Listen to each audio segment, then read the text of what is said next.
Did you have to submit financials?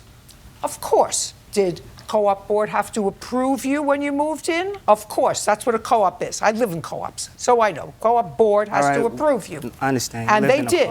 And I happen to have one where they say, if you want to rent your co-op, we will allow you to rent, but the tenant has to be vetted, just like you were, because we want to make sure who's living among us. The reason we're living in a cooperative is because we choose the people who we feel will all get along together and who are responsible. So you rented to her outside the rules of your co-op.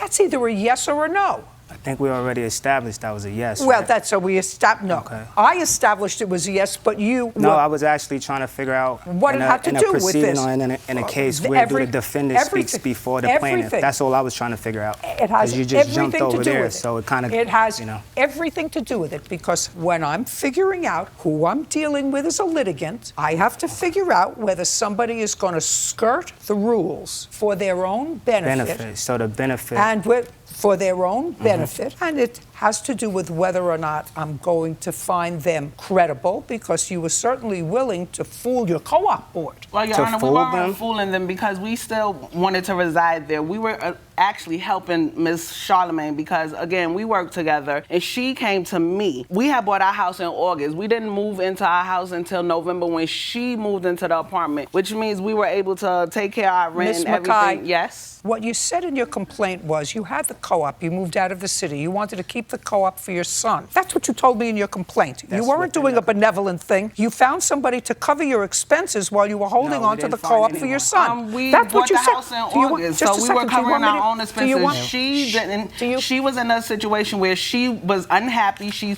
complained to me of rodents, water falling from the ceiling, leaks and everything. She was crying, saying she needed somewhere to live. In the fall of 2016, my coworker confided to me that she was desperate to leave her current apartment. At around the same time, my husband and I had bought a house, but we did not want to give up our co-op in the city. Our son planned to go to college in the area when he graduated from high school, so it was the perfect place for him to live. He's That's 13. what you wrote. That's in 5 years. That's understandable. That's what you wrote. I mean, I understand what happened. I'm 75 years old. God You bless. think your story is unique? No, it's not unique. People help people all the time. I know you helped someone in your past before. You don't let someone come live in your house before. Listen to me. It's not unique. You had a rule. You circumvented the rule because this lease is only for 6 months. So to give her time, it was only for her to be able to find somewhere else to live.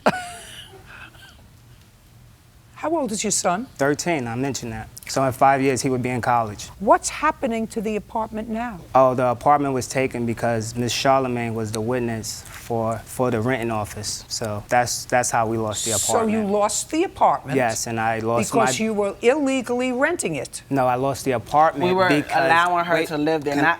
No, just tell me why you lost your apartment. Because Ms. Charlemagne was the witness for my renting office. Until then, I was in court. I would have been in court. Listen, Mr. Mackay, you have to be a witness for something. You're not a witness out of nothing. A witness usually involves a trial, a hearing, something before an official body. If she's a witness, who was she testifying before? She was the witness for, obviously, the renting office. In what kind of proceeding? She was going against me, of course.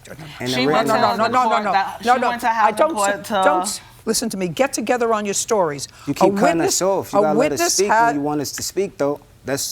That makes sense. No. What I want you to answer is my questions. And then you want to talk over us when we go to answer. I want you to answer my questions. I didn't know you had lost your apartment. Now I know you lost your apartment. I want to know in what kind of proceeding did you lose your apartment? Was it in a superior court? Was it in a housing court? Housing court, of course. It was dealing with housing. Well, not necessarily, because housing court usually involves just rental apartments. No, it doesn't. It's just housing court, because that's what I was told when I was speaking of me getting stabbed in the face by a screwdriver. The people they said in it's in housing. I can't take it to criminal with her. Mr. Mackay, you're not. So you cut me off again. Like, if you want me to speak, you can't cut me off. I don't want you to speak. I don't want you. If every time I speak, you chop. You can't do that. It's hard to. That's because it's my show. I understand. Good. So you get off on that. Just you a get second. off on that. Just I got a second. You get off so they can laugh. I Are you understand. finished? Are you? You could finish. I want to tell you something. You're finished. Goodbye. Okay. You're finished. Goodbye. Okay. You're a rude lady.